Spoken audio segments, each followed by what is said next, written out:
Chung and Lynn came to the United States 15 years ago, refugees sponsored by First and Franklin Presbyterian Church in Baltimore. Now, they have all their particular stories and unique pieces of background, but they also share a common story of talented, hardworking folk fleeing persecution and seeking a new life. Chung, formerly in the South Vietnamese Army, had been an artist, and Lynn, a banker, when at home in Vietnam.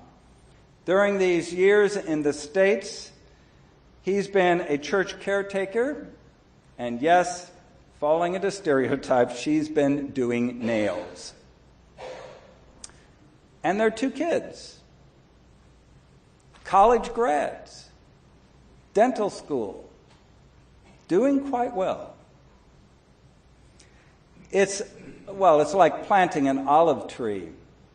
It's all about the next generation. Today's sermon is about struggle and suffering and what makes it worth it. Now, I have to admit, that's a pretty heavy topic for a hot summer Sunday morning. A day when most of us are also thinking about, it can be a little nice later in the afternoon to have a cold one out in a breeze by the water. But we are in Romans, and Romans is tough, serious fare. And this part of Romans 8 includes words about struggle and what makes struggle and suffering worth it. How do you count the cost? Endure hardship and know that it might be worth it.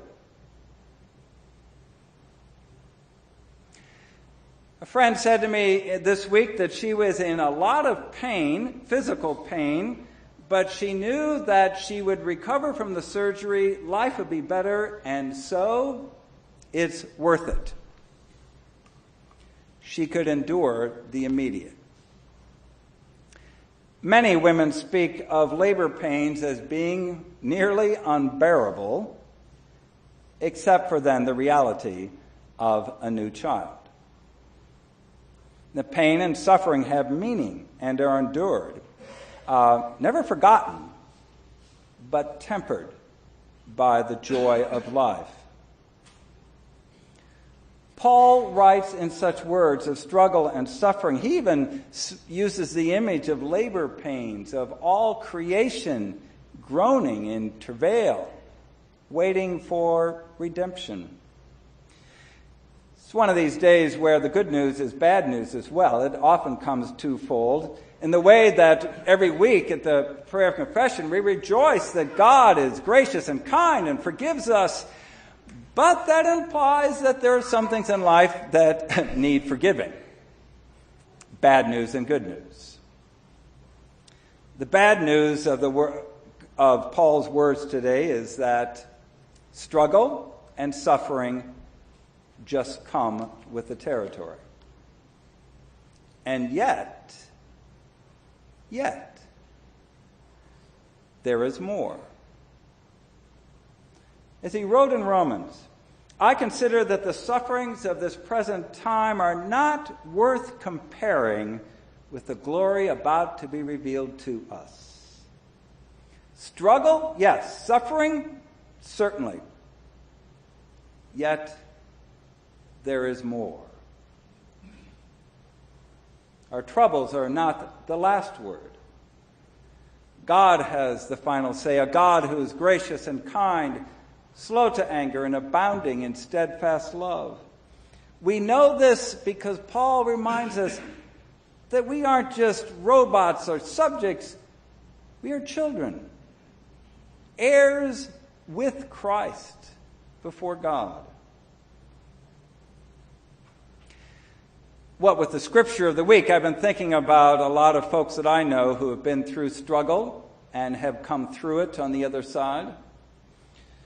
Our good friend in South Africa, Jan, was beaten by the government security police during an anti-apartheid protest, losing sight in one eye, and came through it. strong and whole, and then a lengthy career of service, making a difference. Desmond Tutu speaks of all those years when he couldn't stand near a window, what with the possibility of a sniper. And he came through not bitter or angry, but one of the most kind, generous, and compassionate people on the planet. Remarkable. Faith can give such strength. But more than that, faith provides hope.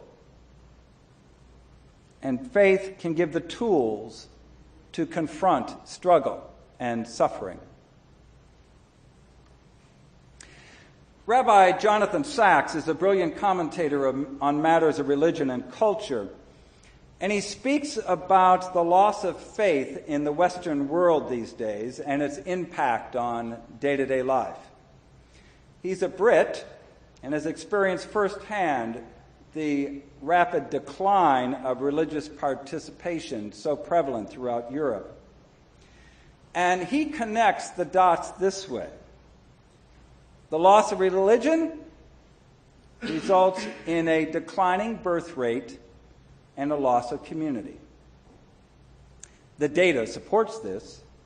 From ancient Greece and Rome to Renaissance Italy to contemporary Europe, the decline of religious participation was followed by a decline in the birth rate. European countries today have a birth rate ranging from 1.2 to 1.8 children per woman, and it takes 2.1 to maintain a stable population. So that's the data, but what's going on? How to understand this or interpret it? Sacks concludes that without faith participation, there is a loss of hope. And bringing a child into a troubled world is the ultimate expression of hope. And related to that, faith provides tools to deal with suffering and struggle. Now, let's be honest. Children can be a hassle. They are expensive little buggers. They can be a lot of work and a lot of headache, as well as a great deal of joy. And for many, the best thing that life can offer. Jonathan Sacks is a good Jew. He remembers what his mother said. Without children, what would we do for aggravation? Yet for too many in ancient Greece and Rome, Renaissance Italy, contemporary Europe, and now the United States, the hassle of children seems too much. So the birth rate is falling precipitously. In contrast, those who participate in synagogue, church, or mosque can often gain the tools for the long haul. Tools of hope. Tools to deal with struggle and suffering. 2 weeks back, Alice and I ventured up to Wilmington, Delaware. Yes, a grandchild story. You're going to get another one. But son Dan was deployed. He's not military, he's an insurance company, but he was sent to the Midwest where there had been a lot of hailstorms. So he was gone for a while. Melissa was doing hard, doing well, but, full-time job, 2 kids, life is a struggle. So we went up one night just to give Melissa a break and to take Brianna to the swim meet. Oh, my. With the warm-up hour, which she swam 20 seconds, and then 3 25-second races, it was a 4-hour marathon. Pure torture. And I remember all those hours and hours on the soccer fields in Western New York with Halsey and Dan and snow and sleet and, well, we do those kinds of things, don't we? We do it for the kids. Now, sure, some of this is the wisdom of delayed gratification. Put time in with the kids and it will pay off 20 years later. Work hard in school. Pull those all-nighters in college, and the reward down the road will make it all worth it. But I think there's something more at play than just the wisdom of delayed gratification, and it is faith. Faith provides a deep, abiding trust that our struggles for justice and kindness and community are worth it. For as the saying goes, the arc of the moral universe is long, but it does bend towards justice. And these days I add to the phrase, it is long and often very bumpy, but it still bends towards justice. This is the faith that keeps me going. And the faith comes not from inside. It's not digging down deep inside. It's not pulling oneself up by one's bootstraps. This comes from outside. It comes from God. Delayed gratification comes from a personal will and grit. Faith comes as a gift from the God who is above and below and outside and inside, the God of all creation and all of life. I believe that the sweep of history is our proof when someone says, "What do you mean? You can't see God. You can't see such hope." But for thousands of years, slavery was assumed to be normal. The inferior status of women was taken as the way of the world, and whoever was defined as the other was excluded from the rights of life. And all of these have been changing. The road is bumpy and long, but the road is clear that the universe itself, even if in the pangs of childbirth, bends towards complexity and harmony. But we still struggle along the way, don't we? And for some, there is real suffering. So hopelessness is one road, as Jonathan Sacks talked. Denial is another choice. Detachment, burying one's head in the sand, taking a break, all of that is very natural relief when troubles come. Fair enough. But denial and detachment are just that. A short-term break, not a remedy. Yes, most of us need to turn off the 24/7 news to maintain our sanity.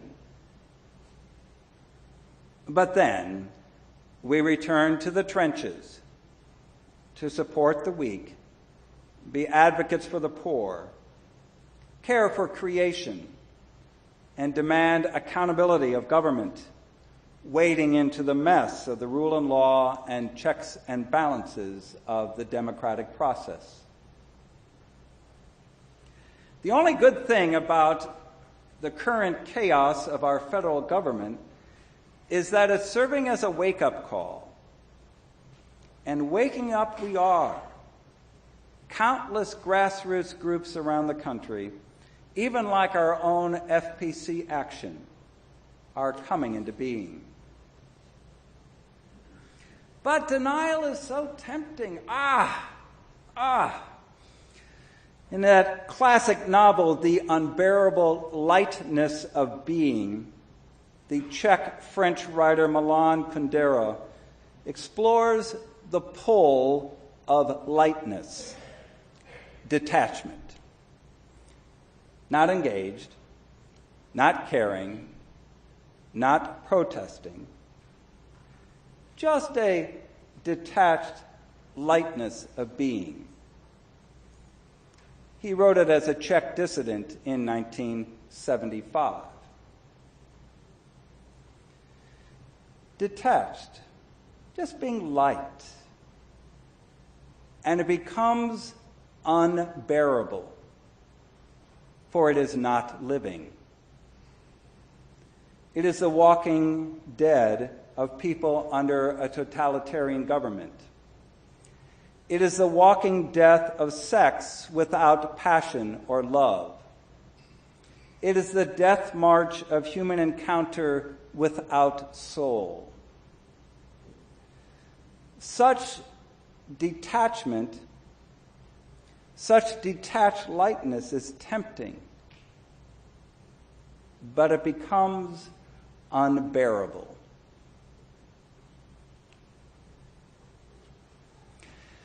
Well, as I mentioned earlier, this was Stair Readers Theater Week at Robinwood. Whoa, what an exercise of patience, work, love, energetic children, noise, and possibility.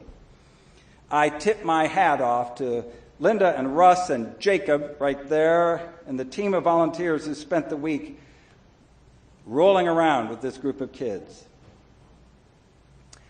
We are there out of the hope that every kid will have a chance. Now, we all know that some are born with a silver spoon and others, others seem to have the deck stacked against them. But kids are kids, and kids can learn and prosper. I'm reminded of that black kid born into slavery just across the bay from us, that young man who taught himself to read, and against all odds, his brilliance emerged. And near the end of his life, this man, Frederick Douglass, built his summer home at Highland Beach so that he would be able to sit on the porch and look across to the bay to the plantation where he was born as a slave. All that brilliance just waiting for a chance. It is the hope that every kid will have a chance that keeps me going. Every kid. Even a chance. The gift of hope.